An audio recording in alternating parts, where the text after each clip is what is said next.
Bueno, la verdad que uno desde el punto de vista de secuestrado anhela que la salida sea lo menos dolorosa.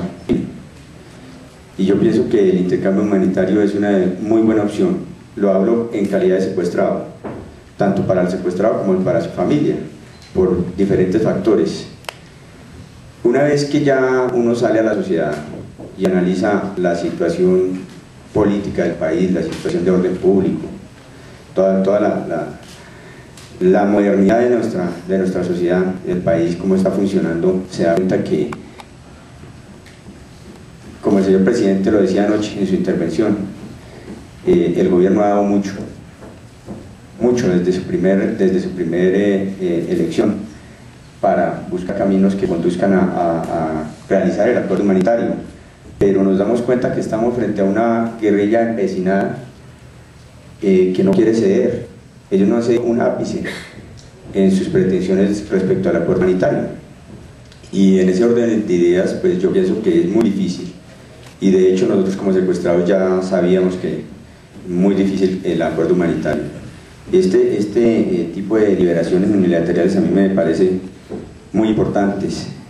Hay que celebrar a las personas que lo han facilitado, venga, sea quien sea, con tal que aporte para que quienes están padeciendo flagelo de secuestro regresen a la sociedad prontamente. Las expresiones del doctor Alanjara ayer, pues me parece que son un tanto sensatas, en la medida de que él expresa que es importante que se busque una liberación pronta para nuestros secuestrados. Entonces, quiera Dios que pronto regresen a la seno de la sociedad, y pues la política de seguridad democrática debe continuar, ¿no? Sí, señor Teniente Malagón. Capitán. Yo creo que desafortunadamente el acuerdo humanitario no es viable. Lo digo ahora que estoy liberado y lo pensaba cuando estaba secuestrado. Y muchos de los que están aún allá, yo sé que piensan eso. Porque hay que analizar que si se hace por primera vez, más adelante ellos van a, Dios no lo quiera, a secuestrar más militares que van a querer lo mismo.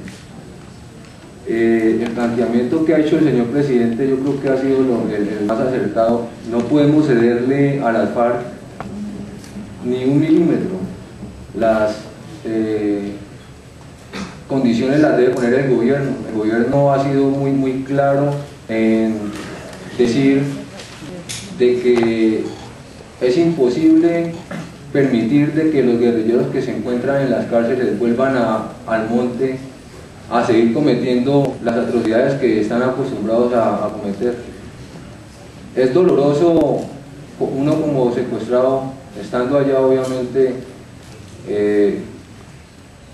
asumir esta verdad, pero yo creo que lo más viable es continuar con la presión. Estas liberaciones que se han dado no se dan por el sentido humanitario, que porque las FARC crea que sienten el dolor de la familia, sienten que deben liberarlos que porque están haciendo un mal al país. No, ellos están haciendo eso, es mi forma de pensar, por la misma presión que está ejerciendo el ejército y por la misma presión que está ejerciendo la política del señor presidente, la misma presión que está ejerciendo la comunidad internacional.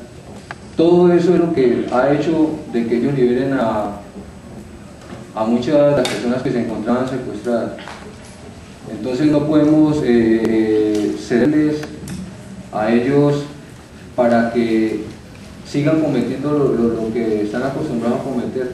Ya tuvieron la oportunidad en el gobierno del señor presidente Pastrana, le abrieron las puertas, le dieron todas las opciones para que tomaran la vía de la paz, se reincorporaran a la vida civil, dejaran de cometer tantas atrocidades, y prefirieron acabar con todo. Uno estando allá se da cuenta de realidad cuál es el pensamiento de los cabecillas. Nosotros tuvimos la oportunidad de escuchar a Granobles, a Monojoy, y lo único que tienen ellos en mente es la maldad. Lo único que ellos quieren es que las cosas sean como las tienen pensado cueste lo que cueste, sin importar la vida de nadie. Y yo creo que ante un pensamiento así, después de haberle dado tanta oportunidad, porque ha habido muchos gobiernos que han querido darle la mano, darle la oportunidad de que cambien su forma de actuar, de que no le hagan más daño al país, yo creo que la única forma que nos queda es la presión militar y la presión internacional, la presión política, es lo único, es la única forma de hacerlo reaccionar. Muchas gracias, capitán. Aquí hay una pregunta para la senadora Marta Lucía Ramírez y para Clara Rojas. ¿Cómo se puede transformar el discurso de no más FARC así más que? ¿Qué será lo que viene? ¿Qué podemos hacer? ¿Cómo se transformará ese discurso? ¿Quién quiere comenzar? Clara. Gracias, senadora.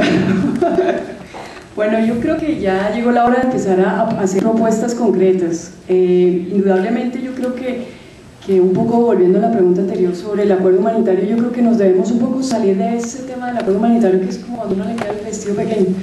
Es simplemente decir, mire, lo que nos interesa es la libertad de las personas y la reconciliación del país. Entonces busquemos alternativas a ver cómo llegamos a encontrar ese objetivo.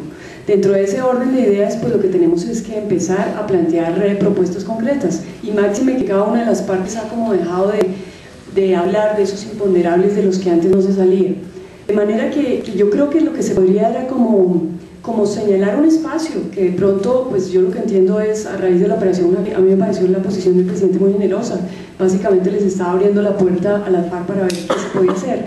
Entonces, como que abrir ese espacio a las intelectuales, a todas las personas en general, a ver cómo entre todos logramos plantear propuestas y sobre todo espacios concretos de interlocución con las FARC, sin, por supuesto, que se sienta que la política de seguridad se sienta vulnerada, porque yo creo que en eso estamos todos de acuerdo, que de alguna manera están, por decirlo, arrinconadas, y que ahí es un espacio importante para que dentro de ese contexto puedan hablar, porque ya hemos visto cómo se manejaban anteriormente. Entonces, pasos concretos. Yo pienso que un espacio pues puede ser sin duda volver a renovar ese sentimiento de solidaridad ciudadano con una marcha, siguiendo con este tipo de foros para ver cómo podemos de pronto crear un espacio, puede ser en el exterior otra vez, de pronto pensar en una mesa de negociación, pensar o quizá a través de otros canales que el gobierno pueda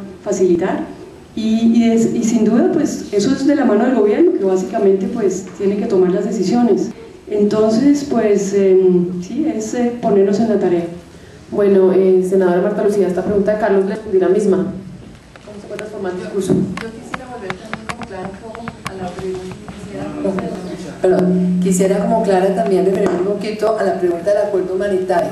Mire, yo creo que en el pasado estos esfuerzos no funcionaron porque el Estado colombiano estaba en una condición de desigualdad, en una condición de debilidad que realmente hacía impracticable la voluntad de llegar a un acuerdo. El Estado colombiano ponía toda su voluntad y la guerrilla no ponía ninguna, porque se sentían absolutamente fuertes frente al Estado y frente a la sociedad colombiana. Entonces un acuerdo entre iguales pues siempre es mucho más difícil cuando se trata sobre todo de un igual que quiere acabar con el sistema democrático, que quiere acabar con el sistema institucional que tenemos.